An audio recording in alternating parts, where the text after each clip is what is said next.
അഹ്മദുൽ കബീർ റിഫായി റളിയല്ലാഹു അൻഹു റസൂലുള്ളാഹിനെ സിയാറത്ത് ചെയ്യാൻ വന്നപ്പോ ഞാൻ അവിടെ ഉണ്ട്. ആരാണ്? അബ്ദുൽ കരീം റാഫി ഇമാം നബിന്റെ മുമ്പ് വഫാത്തായി പോയ ആളാണ്. ഹിജ്റ 623 വഫാത്തായ ആളാണ് റാഫി ഇമാം, പ്രഗൽഭനായ മഹാൻ. റാഫി ഇമാം പറയും, ഞാൻ അന്നുണ്ട്, ഞാൻ മദീനത്തുണ്ട്, റിഫായി ശൈഖ് സിയാറത്ത് ചെയ്ത് ഞാൻ കാണുന്നുണ്ട്. ഹയാത്ത് ഇബ്നു ഖൈസ് ആ കൂട്ടത്തിലുണ്ട്, അദി ഇബ്നു മുസാഫിർ ആ കൂട്ടത്തിലുണ്ട്. അവരൊക്കെ മരിച്ചവരെ ജീവിപ്പിക്കുക എന്ന് പറയുന്ന കറാമത്ത് കാണിച്ച മഹാന്മാരാണ്. ഇവിടെ മരിച്ചവരെ ജീവിപ്പിക്കുക എന്നുള്ള കറാമത്താണ് ഈ പൊറാട്ടക്കെട്ടുകാരൻ പറഞ്ഞുകൊണ്ടിരിക്കുന്നത്. എന്താ വിറ്റൊക്കെ തിന്നല്? അന്നം തിന്നാണെച്ചെങ്കിൽ ഒരു അല്പബുദ്ധി ഉണ്ടാവും. മരിച്ചവരെ ജീവിപ്പിക്കുക എന്നുള്ള ആ ഒരു കാര്യം അള്ളാന്റെ പ്രവാചകന്മാരിൽ ഒരാൾ മാത്രം അള്ളാഹുവിന്റെ അനുമതിയോടെ ബിഇദ്നില്ല എന്ന് പറയുന്ന ആ ഒരു കാര്യത്തിലൂടെ മോചിതത്തിലൂടെ നടത്തിയിട്ടുണ്ട്. അത് അള്ളാഹു നൽകുന്ന മോചിതത്ത് എന്നുള്ള ഒരു കാര്യമാണ്. കറാമത്തിലൂടെ മരിച്ചോലെ ആരാണ് മോലേരെ? ഈ മോലേരി വേഷധാരനൊക്കെ എങ്ങനെ മോലേരെ എന്ന് വിളിക്കുക? അല്ലേ? നീ കേട്ടോളി. കറാമത്ത് എല്ലാവർക്കും കിട്ടാറില്ല, എല്ലാ കറാമത്തും എല്ലാവർക്കും കിട്ടാറില്ല. എല്ലാ കറാമത്തും എല്ലാവർക്കും കിട്ടാറില്ല. മരിച്ചോലെ ജീവിപ്പിക്കണ കറാമത്ത് ഇവരെ ഈ പറയപ്പെട്ട ഈ ഔലിയാക്കള്, ഇത് ഔലിയാക്കളല്ല, വേറെന്തൊക്കെ ആളുകളെ കുറിച്ചാണ് നിങ്ങൾ ഈ പറഞ്ഞുകൊണ്ടിരിക്കുന്നത്. അള്ളാന്റെ ഔലിയാക്കൾ ഇങ്ങനെ നുണ പറഞ്ഞുകൊണ്ട് നടന്നിട്ടില്ല. നിങ്ങളെപ്പോലെ നുണ പറഞ്ഞുകൊണ്ട് പറയും. അവരൊക്കെ കുഷ്ഠരോഗം സുഖപ്പെടുത്തുന്ന കറാമത്തുള്ളവരാണ്. അപ്പൊ എന്താ കാര്യം മനസ്സിലായോ? ഈസാ നബി അലൈഹി സ്വലാത്തു വസ്സലാമയുടെ ചരിത്രം ഇയാൾ എവിടുന്നോ കേട്ടുകൂടോ, ആരോ പറഞ്ഞു കൊടുത്തുക്കണോ. ഈസാ നബി അലൈഹി സ്വലാം മരിച്ചവരെ മോചിതത്തിന്റെ അടിസ്ഥാനത്തിൽ ജീവിപ്പിച്ചിരുന്നു. അതുപോലെ തന്നെ കുഷ്ഠം അത് മാറ്റിയിരുന്നു. ഇനിയിപ്പോ ചിലപ്പോ കണ്ണോട്ടന്മാരെ കുരുടന്മാരുടെ കാഴ്ച ശക്തി തിരിച്ചു കൊടുത്തു എന്നൊക്കെ ഇനി ചിലപ്പോ ഇയാൾ പറയൂട്ടില്ലേ. ഇനിയിപ്പോ ചില ആളുകൾ വന്ന് ചോദിക്കാൻ എന്താ അറിയോ, ഈസാ നബിക്ക് കാട്ടാച്ച പിന്നെന്താ ഞങ്ങളെ ഔലിയാക്കന്മാർക്കും കാട്ടിക്കൊടുത്തത്? നിങ്ങൾ ഔലിയാക്കന്മാരാണ് ഇപ്പൊ ഈ ലോകം മുഴുവൻ സൃഷ്ടിച്ചത് എന്ന് നിങ്ങൾ നാളെ പറയൽ തുടങ്ങും. പറയാൻ വെള്ളപ്പാണ്ട് സുഖപ്പെടുത്തുന്ന കറാമത്ത് അല്ലാഹു കൊടുത്തവരാണ്.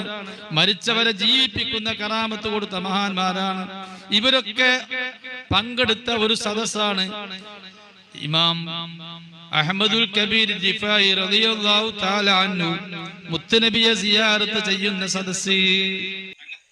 മുത്തുനബിയെ സിയാറത്ത് ചെയ്യുന്ന സദസ്സ് റിഫായി ഷെയ്ഖിന്റെ കാര്യമാണ് പറയുന്നത്. റിഫായി ഷെയ്ഖ് ആരാന്നറിയോ? കഅബ മൂപ്പരെ തവാഫ് ചെയ്യിപ്പിച്ച ആളാണെന്ന് ഇവരെ പൊട്ടമാലയിൽ എഴുതി വെച്ചിട്ടുള്ള, അത് നമ്മൾ വീഡിയോ 2 പ്രാവശ്യം ചെയ്തിട്ടുണ്ട്. കഅബത്തില് ഈ തുടിമുട്ടിയിട്ട് മന്നന്തൂടി മുട്ടി കഅബാനെ ചുറ്റുന്നോർ എന്നൊക്കെ പറഞ്ഞിട്ട് ഇവരെ തമിഴന്റെ മാലയിൽ എഴുതി വെച്ചിട്ടുണ്ടല്ലോ. അങ്ങനെ തുടിമുട്ടിയിട്ട് അവര് തുടി എന്നുള്ളത് മാറ്റിയിട്ട് ഇപ്പൊ ദഫാക്കിയിട്ടുണ്ട്. ദഫോ അറബന എന്തോട്ടെ അത് മുട്ടിയും കൊണ്ട് ഇങ്ങനെ തവാഫ് ചെയ്യാണ്. തവാഫ് എന്ന് പറഞ്ഞാല് അവിടെ പോയിട്ട് ചെണ്ട വാദ്യമേളങ്ങൾ ഇതുകൊണ്ടൊന്നും ചുറ്റുന്ന കാര്യമല്ല. അപ്പൊ മക്കി കേളിം ഭീതി വേണ്ടെന്ന് ചൊന്നോവരെ എന്നാണ് പിന്നെ പറഞ്ഞത്. മക്കാര് പറഞ്ഞു ഉത്തര, അവിടുത്തെ ഈ ഇതിന്റെ കൈകാര്യകർത്താക്കളായ ആളുകൾ പറഞ്ഞു ഉത്തരേ, നിങ്ങൾ ഈ ചെണ്ടയും കൂത്താട്ടൊന്നും ഇവിടെ പറ്റൂല, നിങ്ങൾ വേണമെങ്കിൽ തവാഫ് ചെയ്തിട്ട് പെയ്ക്കോളി എന്ന് പറഞ്ഞു ഉത്തരേ. അങ്ങനെ ഈ റിഫായി ഷെയ്ഖ് ദേഷ്യം വന്നിട്ട് ഈ ചെണ്ടനെ അല്ലെങ്കിൽ ഈ ദുടി മദ്ദളം എന്തോട്ടെ അതിനെ കായബമ്മേട് തൂക്കി എന്നാ പറഞ്ഞത്. ഞാൻ കായബത്തിങ്ങ് പലതവണ പോയിട്ടുണ്ട്, കായബടെ 4 ഉറം നടന്നിട്ടുണ്ട്, അവിടെ റാണിയൊന്നും ഞാൻ കണ്ടിട്ടില്ല. എന്തോട്ടെ തൂക്കി എന്നാ പറഞ്ഞത്. അങ്ങനെ റിഫായി ഷെയ്ഖ് എവിടെ പോയിട്ട് അങ്ങോട്ട് ഇരുന്നു, ദേഷ്യപ്പെട്ടിട്ടിരുന്നു. ഇനി അങ്ങനെയാണെന്നുണ്ടെങ്കിൽ ഈ കായബ എന്നോട് തവാഫ് ചെയ്യട്ടെ എന്ന് പറഞ്ഞു എന്നാ. അങ്ങനെ ഇളകിത്തൂളുമ്പി കഅബം തവാഫ് ചെയ്യുന്ന നേരത്ത് മലക്കുകളൊക്കെ ആകെ പേടിച്ച് ബേജാറായി. കഅബാലയത്തിന്റെ മുകളിലുള്ള അല്ലെങ്കിൽ കഅബാലയത്തിന്റെ സംബന്ധമായിട്ടുള്ള മലക്കുകളൊക്കെ ആകെ പേടിച്ചു. അള്ളാഹു പോലും ആകെ ഭയന്ന് വിറച്ചു പോയി. ഒളിവർ റിഫായി എന്നല്ലാ വിളിച്ചോവര്, അതങ്ങനെയാണ് അവസാനിപ്പിക്കുന്നത്. അതായത് എന്റെ ഒളിവർ റിഫായി ഒന്നടങ്ങ്, ദയവ് ചെയ്തിട്ട് കഅബനെ തുള്ളിച്ചലോ നിർത്ത്. കഅബ ഇങ്ങനെ കറങ്ങി കഴിഞ്ഞാല് ബുദ്ധിമുട്ടാണ്, ഞാൻ ആകെ ഇടങ്ങേറിലാവും, പെടാപ്പാടിലാവും എന്ന് അള്ളാഹ് പറഞ്ഞു. കള്ളക്കഥ എഴുതി വെച്ച ഈ മാല കിതാബിലും ഈ പാള കിതാബിലും ഉള്ള സാധനങ്ങളല്ലേ പൊറാട്ടക്കെട്ടെ ഇത്രയും നേരെ ഈ പറഞ്ഞുകൊണ്ടിരിക്കുന്നത്. അള്ളാന്റെ ഹബീബിനെയും അള്ളാന്റെ ഹബീബ് പഠിപ്പിച്ച അള്ളാഹു സുബ്ഹാനഹു തആലയെയും അള്ളാഹുവിന്റെ ഔലിയാക്കളെയും ഇത്ര മോശമായിക്കൊണ്ട് ചിത്രീകരിക്കാൻ എവിടുന്ന് കരാറെടുത്തിട്ട് ഞങ്ങൾ ഇറങ്ങിയിട്ടുള്ളത്? ഇതിന് ദിവസക്കൂലിയ ആണോ? ബാക്കിയുണ്ട്, കേൾക്കാം നമുക്ക്. അങ്ങനെ അഹമ്മദുൽ കബീർ റിഫായി റളിയല്ലാഹു അൻഹു മുത്തനബിന്റെ അടുത്ത് നിന്ന് റൗള ഷരീഫിന്റെ അടുത്ത് നിന്നിട്ട് സലാം പറയുന്നു. അസ്സലാമു അലൈക അയ്യുഹൻ നബിയ്യു വറഹ്മത്തുള്ളാഹി വബറകാതുഹു. സലാം കേട്ടപ്പോ സലാം അടക്കുന്നത് കേട്ടു. വഅലൈക്കസ്സലാം യാ വലദി. നിർത്തി. ഈ മടക്കണത് ആരാണ് കേട്ടിക്കണത്? റിഫായി ഷേഖാണോ കേട്ടിക്കണത്? അത് ചുറ്റുപാടുള്ള ആളുകളാണോ കേട്ടിട്ടുള്ളത്? ചുറ്റുപാടുള്ള ആളുകൾ അത് കേട്ടുകൊണ്ട് വെച്ചെങ്കിൽ അത് രേഖപ്പെടുത്തി വെക്കും. ഹറമില് കഅബാലയം സ്ഥിതി ചെയ്യുന്ന മസ്ജിദുൽ ഹറാമില് അവിടെ നടക്കുന്ന പ്രത്യേകമായ കാര്യങ്ങളെല്ലാം അവിടെ ഓരോ വർഷവും ഇന്ന ദിവസം ഇന്ന ഇമാമാണ് കുതുബ ചൊല്ലിയത് എന്നുള്ളതൊക്കെ നൂറ്റാണ്ടുകളായിട്ട് രേഖപ്പെടുത്തി വെക്കുന്നുണ്ട്. സൗദി അറേബ്യ എന്ന് പറഞ്ഞാൽ നിങ്ങൾ ഈ ഇവിടുന്നാട് വിട്ടാക്കളി പയറ്റിൽ നിന്നും പറഞ്ഞിട്ട് പിരിവിനോടെ സൗദി അറേബ്യ മാത്രമല്ല, സൗദി അറേബ്യക്ക് അതിൻ്റെതായ ഇനി സൗദി അറേബ്യക്ക് നെഗറ്റീവായിട്ടുള്ള കാര്യങ്ങളുണ്ട്. അപ്പൊ അതിന്റെ മെറിറ്റും ഡിമെറിറ്റും അല്ല അവിടെ പറയുന്നത്. കഅബാലയത്തിൽ നടക്കുന്ന കാര്യങ്ങൾ അവിടെ രേഖപ്പെടുത്തുന്നുണ്ട്. അങ്ങനെ അവിടുന്ന് ഇങ്ങോട്ട് പറഞ്ഞത് ഈ ഒളിവർ റിഫായി മാത്രമാണോ കേട്ടത്? അല്ല എങ്കിൽ മറ്റുള്ളവർ കേട്ടുവെങ്കിൽ അത് രേഖപ്പെടുത്തിയിട്ടുണ്ടാവും. ഇനി ഇല്ലെങ്കിൽ ഇതിനിടക്ക് ഒരു പ്രഭാഷകൻ അദ്ദേഹത്തിന്റെ അത് ട്രൂത്ത് ആൻഡ് മിത്ത് എന്ന ഈ ചാനലിൽ തന്നെ ചെയ്തിട്ടുണ്ടായിരുന്നു. അദ്ദേഹം അതിനിടക്ക് പറഞ്ഞൊരു ഉദാഹരണം, ഒരു മണ്ണാത്തി എന്ന് പറയുന്ന, അങ്ങനെയാണ് അദ്ദേഹം പറയുന്നത്. അവര് അലക്കിക്കൊണ്ടിരിക്കുന്ന സമയത്ത് ഒരു വലിയനെ കണ്ടു. വലിയനെ കണ്ടപ്പോ ആ വലിയ പറഞ്ഞത്ര എന്നെ കണ്ടത് ആരെടുത്തും പറയണ്ടെന്ന് പറഞ്ഞത്രേ. ഇത് പണ്ട് നമ്മുടെ നാട്ടിലൊക്കെ ഉണ്ടായിരുന്ന ഒരു കഥ ഉണ്ട്. ജിന്നിനെ കണ്ട ആളുകള് ജിന്നിനെ കണ്ടാല് ജിന്ന് പറയത്ര എന്നെ കണ്ടത് ആരത്തും പറയണ്ടാരത്രേ. ജിന്നിനെ നമുക്ക് കാണാൻ പറ്റൂല എന്നുള്ളത് മറ്റൊരു കാര്യം. ഓക്കെ, അതേപോലെ ഈ ഔലിയ പറഞ്ഞത്ര എന്നെ കണ്ടത് ആരത്തും പറയണ്ടാന്ന്. അങ്ങനെ ഈ സ്ത്രീ അലക്കലൊക്കെ കഴിഞ്ഞിട്ട് തിരിച്ചു പോരുമ്പോ വൈക്കം ഇങ്ങനെ തിരിച്ചു പോരാ. ഏതായാലും ഈ ഔലിയക്കാക്കനെ കണ്ടത് ഭർത്താവിനോട് പറയണം എന്ന് മനസ്സിൽ കരുതിയിത്രേ. ആ മനസ്സിൽ കരുതിയോടുക്കനെ ആ സ്ത്രീ അവിടെ ഒരു കല്ലായി എന്നാണ്. അങ്ങനെ മണ്ണാത്തിക്കല്ല് എന്ന് പറഞ്ഞിട്ട് കല്ലുണ്ട്, അവിടെ പൂജാകർമ്മങ്ങളൊക്കെ നടക്കുന്നുണ്ട് എന്നുള്ളതാണ് പറഞ്ഞു കേട്ടത്. അപ്പോ ഈ മണ്ണാത്തി മനസ്സിൽ കരുതിയത് ആരേ പിന്നെ പറഞ്ഞത്? മണ്ണാത്തി ഔലിയനെ കണ്ടത് ആരേ പറഞ്ഞത്? ഔലിയല്ല ഇത് റിപ്പോർട്ട് ചെയ്തിട്ടുള്ളത്. പിന്നെ ആരെ റിപ്പോർട്ട് ചെയ്ത്? ഞങ്ങൾക്ക് അങ്ങനെ കഥകൾ പറയാനും നിങ്ങൾ തെളിവൊന്നും ചോദിക്കണ്ട എന്നാണ് ഇവരിപ്പോ പറയണത്. ഇങ്ങനത്തെ കഥകളൊക്കെ ചോദിച്ചാല് അല്ലെങ്കിൽ എന്റെ തെളിവുകളൊക്കെ ചോദിച്ചാല് വഹാബിയെ പേച്ചോൻ മുർത്തദ് മുതില് എന്ന് പറഞ്ഞുകൊണ്ടിരിക്കും. ഓക്കെ, നിങ്ങൾ എന്ത് വേണം വിളിച്ചോളി, ബാക്കി പോരാട്ടെ. വലൈക്കും എന്ന് പറഞ്ഞതിന് മുമ്പേ എന്റെ ഒരു വീഡിയോ, അത് ഏതോ ഒരു മൂല്യര് പണിയും തൊഴിലും ഇല്ലാണ്ട് കുറെ മൂല്യക്കന്മാര് എന്നെ പ്രൊമോട്ട് ചെയ്തുകൊണ്ടിരിക്കുന്നുണ്ട്. അങ്ങനെ പ്രൊമോട്ട് ചെയ്യണ പ്രൊമോട്ട് ചെയ്യട്ടെ. എന്റെ ചാനലുകളൊക്കെ ഇപ്പൊ ഈ ട്രൂത്ത് ആൻഡ് മിത്ത് ഒക്കെ ചലനം തുടങ്ങിയിട്ടുണ്ട്. മൂല്യന്മാരെടുത്തിട്ട് എനിക്കെതിരെ വീഡിയോ ചെയ്യുമ്പോൾ ആളുകൾ വന്നിട്ട് എന്റെ ചാനലുകളൊക്കെ ഒന്ന് എടുത്ത് നോക്കുന്നുണ്ട്. ഓക്കെ, ആ ഒരു വീഡിയോയിൽ ഒരു കമന്റ് വന്നിക്കാണ്, റാഫി ഇമാമോ, അങ്ങനെ ഒരു ഇമാമിനെ ഞങ്ങൾക്കറിയില്ലോ എന്ന്. മൻസൂർ പറഞ്ഞ റാഫി ഇമാം ഏതാന്ന്? ദായി പൊറാട്ട പറഞ്ഞ റാഫി ഇമാം ഉണ്ട് ചങ്ങായിമാരെ. അത് ഇമാം നവവിക്കും മുൻപ് ജീവിച്ചിരുന്ന ഷാഫി മദ്ഹബിൽ ഒരു വലിയ പണ്ഡിതനാണ് റാഫി ഇമാം. ഏതായിട്ടൊക്കെ എന്താ ചെയ്യാലേ? മോനെ, എന്റെ മോനെ, എന്റെ എന്ന് പറയുന്നതിനൊക്കെ വലിയ മീനിങ് ഉണ്ട്. ഓ, അപ്പോ ഖുറാനില് മറ്റൊരു ചരിത്രവും ഇദ്ദേഹം കണ്ടിട്ടുണ്ട്. യാ ബുനയ്യ അല്ലേ? ഖുറാനില് വിളിച്ച ആ സന്ദർഭം ഉണ്ടല്ലോ. ഇപ്പോ നൂഹ് നബി അലൈഹി സ്വലാത്തു വസ്സലാമ മകനെ വിളിച്ച ആ ഒരു കാര്യമൊക്കെ, അപ്പൊ എന്റെ മോനെ എന്ന് വിളിച്ച പോലെ ഇവിടെയും വിളിച്ചിക്കണു എന്നുള്ളത് മൂപ്പര് ഖുറാനിലെ ഏതൊക്കെ ചരിത്രങ്ങൾ കേട്ടിട്ടുണ്ട്. അതേപോലെ ഇവിടെ കുറെ കഥകൾ ഉണ്ടാക്കിക്കാണ്. നാളെ അതൊക്കെ മാലേറ്റ് വരും എന്നുള്ളതാണ് പറയാനുള്ളത്. പറയും എന്റെ മോനെ. എന്റെ മോനെ എന്ന് പറയണമെങ്കിൽ കുറച്ചൊരു പ്രയാസമുണ്ട്. തങ്ങളായതുകൊണ്ട് എന്റെ മോനെ എന്ന് പറയൂല. തങ്ങളാകാൻ വേഗമുണ്ട്. ഉമ്മ ഒരു തങ്ങള് അല്ലേ, ഒരു തങ്ങള് ജന്മം നൽകിയ ആളായാല് തങ്ങളായി. പക്ഷെ റസൂലുള്ളാഹി എന്റെ മോനെ എന്ന് പറയണം. അതാണ് ഡബിൾ തങ്ങള്, രണ്ട് തങ്ങളുണ്ട്. ഇപ്പൊ എന്തായി? മരിച്ചോലെ ജീവിപ്പിക്കുന്ന കറാമത്തിന്റെ കഥ പറഞ്ഞ അത് എല്ലാവർക്കും ഒന്നും ഉണ്ടാവൂല. കുഷ്ഠം വെള്ളപ്പാണ്ട് അതൊന്നും മാറ്റുന്ന കറാമത്ത് എല്ലാവർക്കും ഒന്നും ഉണ്ടാവൂല.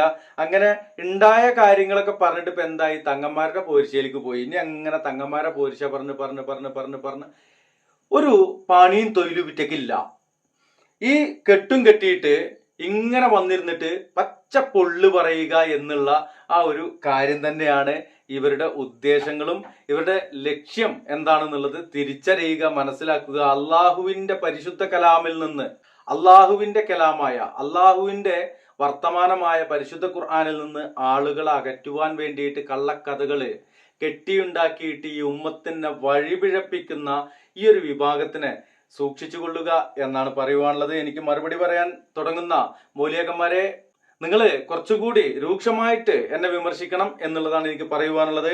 എൻ്റെ വളർച്ചയുടെ പടവുകളിൽ നിങ്ങളുടെയൊക്കെ ആ ഓരോ സഹായങ്ങള് എൻ്റെ ചാനൽ ഡെവലപ്പ് ചെയ്യാൻ വേണ്ടിയിട്ട് എന്നെ വിമർശിച്ചുകൊണ്ട് പൊക്കാനിറങ്ങിയ മൗലിയാക്കന്മാരെ, നിങ്ങൾക്ക് ധൈര്യമുണ്ടെങ്കിൽ, നിങ്ങൾക്ക് പാങ്ങുണ്ടെങ്കിൽ, ആംബിയർ ഉണ്ടെങ്കിൽ, ചാറുണ്ടെങ്കിൽ, ഇസ്ലാമിന്റെ ബദ്ധവൈരികളായ, ഇസ്ലാമിനെ വിമർശിച്ചുകൊണ്ട് ദിനേന വീഡിയോ ചെയ്യുന്ന ജാമിദയെ പോലെയുള്ള, ലിയാഖത്ത് അലിയെ പോലെയുള്ള, ആരിഫ് ഹുസൈനെ പോലെയുള്ള, ജബ്ബാറിനെ പോലെയുള്ള, രവിചന്ദ്രനെ പോലെയുള്ള നിരവധി നിരീശ്വരവാദികള്, എക്സ് മുസ്ലിങ്ങള്, അതുപോലെ തന്നെ യുക്തിവാദികളായിട്ടുള്ള, ഇനി അത് മാത്രമല്ലാതെ തന്നെ മറ്റു പല വിഭാഗങ്ങളിൽ നിന്നുള്ള ചില പാതിരിമാരൊക്കെ നിന്നുകൊണ്ട് ഇസ്ലാമിനെ വളരെ മോശമായിക്കൊണ്ട് വിമർശിക്കുന്നുണ്ട്. ആംബിയർ ഉണ്ടെങ്കിൽ അന്തം കുന്തോണ്ടിച്ചെങ്കിൽ ഒരു വീഡിയോ ചെയ്ത് കാണിച്ചു തരൂ.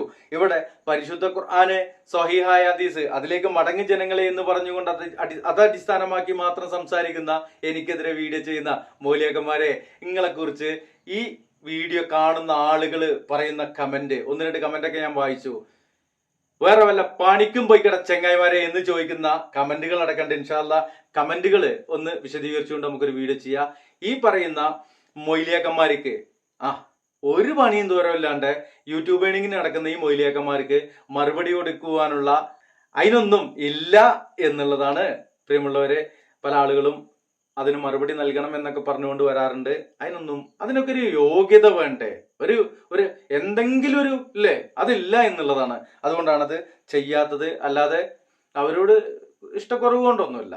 അതിനൊരു യോഗ്യത വേണം, അതിനൊരു ക്വാളിറ്റി വേണം. അതില്ല. അത് തന്നെയാണ് പറയുവാനുള്ളത്.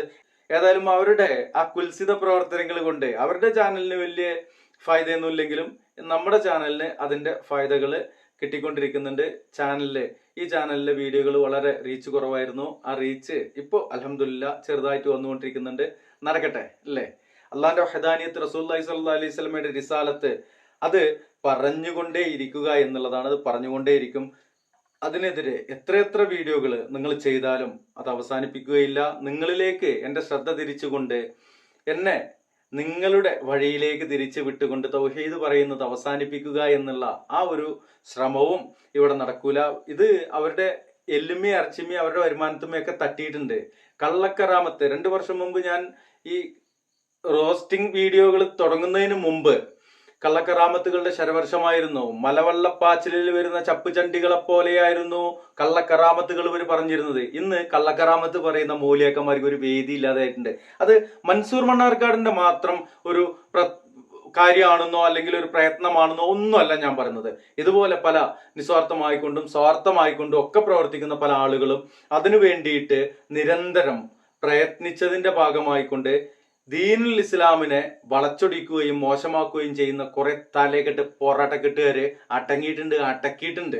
ഇനിയും അതിന് ഒരു അറുതി വരേണ്ടതുണ്ട്. അത് പറ്റേ നിൽക്കേണ്ടതുണ്ട്.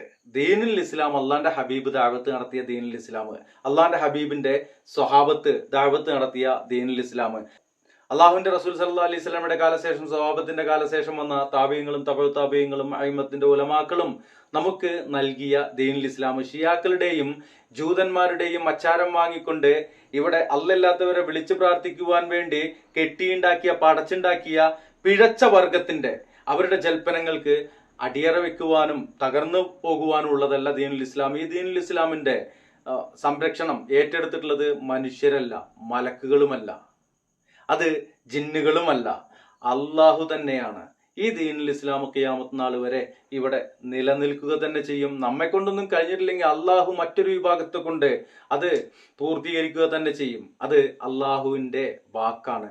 അള്ളാഹു നമുക്ക് നൽകിയ കലാമിലൂടെ അള്ളാഹു നമ്മെ അറിയിക്കുന്നതാണ് എന്ന ആ സത്യം തിരിച്ചറിയുക എന്ന് പറഞ്ഞുകൊണ്ട് ഈ വീഡിയോ അതിന്റെ പിന്നു. അസ്സലാമു അലൈക്കും വറഹ്മത്തുള്ളാഹി വബറകാതുഹു.